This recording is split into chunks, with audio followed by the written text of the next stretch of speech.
Hello বন্ধুরা, আমরা কেমন আছেন? আশা সবাই ভালো আছেন এবং সুস্থ আছেন। তো বন্ধুরা, প্রধানমন্ত্রীর কার্যালয় থেকে লেটেস্ট নিয়োগ বিজ্ঞপ্তি প্রকাশিত হয়েছে, দেখতে পাচ্ছেন। প্রধানমন্ত্রী কার্যালয় এটা কিন্তু 12 মে 2024 সালে প্রকাশিত হয়েছে। তো এই নিয়োগ ভিডিও নিয়ে কিন্তু বিস্তারিত আলোচনা করবো A to Z। তো সেজন্য এই ভিডিওটা শুরু থেকে শেষ পর্যন্ত থাকবেন এবং আমার সাথে ভিডিওটা দেখবেন, ঠিক আছে?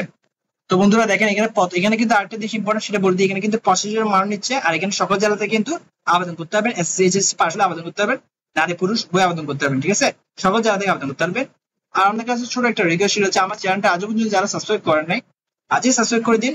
আর আমার সব ভিডিও সবার আগে পাওয়ার জন্য নোটিফিকেশন বেল আইকনটা ক্লিক করে রাখবেন, ঠিক আছে? এতে করে চ্যানেলটা উপকৃত হবে। তো কথা না বাড়িয়ে আমি মূল ভিডিওটা শুরু করতেছি।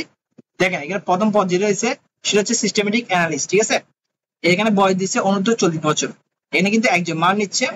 আর কি যোগ্যতা খুঁজতে দেখি, সরকার প্রতিষ্ঠান কম্পিউটার পার্সোনাল নিয়োগ বিধিমালা 2019 অনুযায়ী কোন শিক্ষিত বিশ্ববিদ্যালয় হতে কম্পিউটার সায়েন্স এবং কম্পিউটার সায়েন্স অ্যান্ড ইঞ্জিনিয়ারিং অথবা ইলেকট্রিক্যাল ইঞ্জিনিয়ারিং অথবা ইনফরমেশন অ্যান্ড কমিউনিকেশন টেকনোলজি সংশ্লিষ্ট বিষয়ে অন্য দ্বিতীয় শ্রেণী বা সমানের সিজিপিএ সহ স্নাতক বা সমান ডিগ্রি হলে কিন্তু আবেদন করতে পারতেছে। তার 2 নম্বরে দেখেন কি লিখছে, কোন সরকারি অথবা সর্বত শাসিত অথবা আধা সর্বত শাসিত অথবা সংবিধিবদ্ধ প্রতিষ্ঠান সহকারী সিস্টেম অ্যানালিস্ট অথবা প্রোগ্রামার কম্পিউটার অপারেশন সুপারভাইজার হিসেবে অন্য 3 বছরও চাকরির অভিজ্ঞতা থাকলে কিন্তু আবেদন করতে পারছে। 2 নম্বরটা হচ্ছে প্রোগ্রামার। এখানে কিন্তু বয়স হচ্ছে 35 বছর, একজন মান নিচ্ছে। এখানে সেম যোগ্যতা লাগবে উপরটার মতন, ঠিক আছে? 3 নম্বরটা হচ্ছে সহকারী পরিচালক। এখানে 22,000 থেকে 53,000 টাকা স্যালারি দিচ্ছে। এখানে অনূর্ধ্ব বয়স 30 বছর, এখানে 5 জন মান নিচ্ছে। এখানে কি খুঁজতে দেখি, কোন শিক্ষিত বিশ্ববিদ্যালয় অন্য দ্বিতীয় শ্রেণী বা সমানের সিজিপিএ স্নাতক ডিগ্রি অথবা অন্য দ্বিতীয় শ্রেণী বা সমানের সিজিপিএ স্নাতকোত্তর ডিগ্রি লাগবে। মাইক্রোসফট অফিসের পরিচয় দক্ষতা লাগবে। শিক্ষা জীবনে কোন স্তরে একাধিক তৃতীয় শ্রেণী বা বিভাগ বা সমান সিজিপিএ বা জিপিএ গ্রহণযোগ্য কিন্তু হবে না।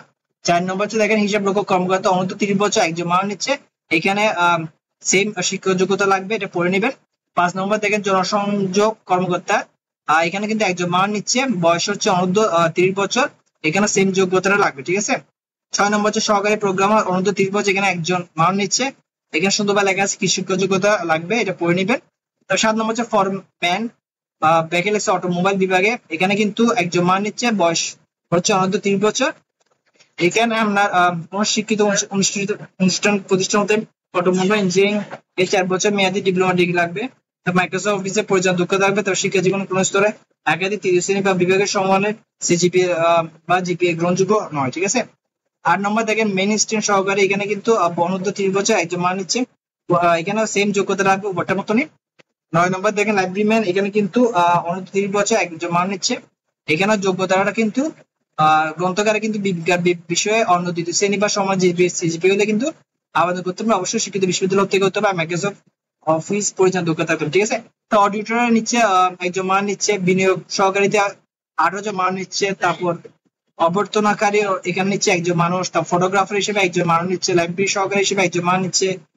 তারপর দেখেন অফিস সহায়কের নিচ্ছে 50 জন মানুষ। এখানে কিন্তু অনেকজন মান নিচ্ছে, 50 জন অনূর্ধ্ব 30 বছর। আর এখানে এসএসসি হলে কিন্তু আবেদন করতে পারবেন।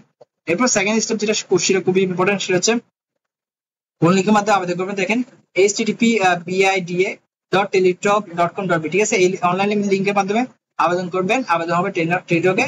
আবেদন শুরুর তারিখ হচ্ছে দেখেন 20 মে 2024 সকাল 10টা বাজে। আবেদন শেষ তারিখ হচ্ছে 4 জুলাই 2024 বিকাল 5টা বাজে, ঠিক আছে? তো বন্ধুরা, এটাই ছিল প্রধানমন্ত্রী কার্যালয় থেকে যে লেটেস্ট নিয়োগ বিজ্ঞপ্তি প্রকাশিত হয়েছে। এর বিস্তারিত আলোচনা করছি। আশা করি ভিডিওতে পুরোপুরি আমাদেরকে বোঝাতে পারছি। তাও যদি কোনো কিছু জানাতে হয় কমেন্টে আমাকে বলবেন, আমাদের প্রশ্ন উত্তর দিতে চেষ্টা করবো আমি। তো আজকে ভিডিও এখানেই, পরের ভিডিওতে আমার সাথে আবার দেখা হবে। সবাই ভালো থাকবেন, ধন্যবাদ।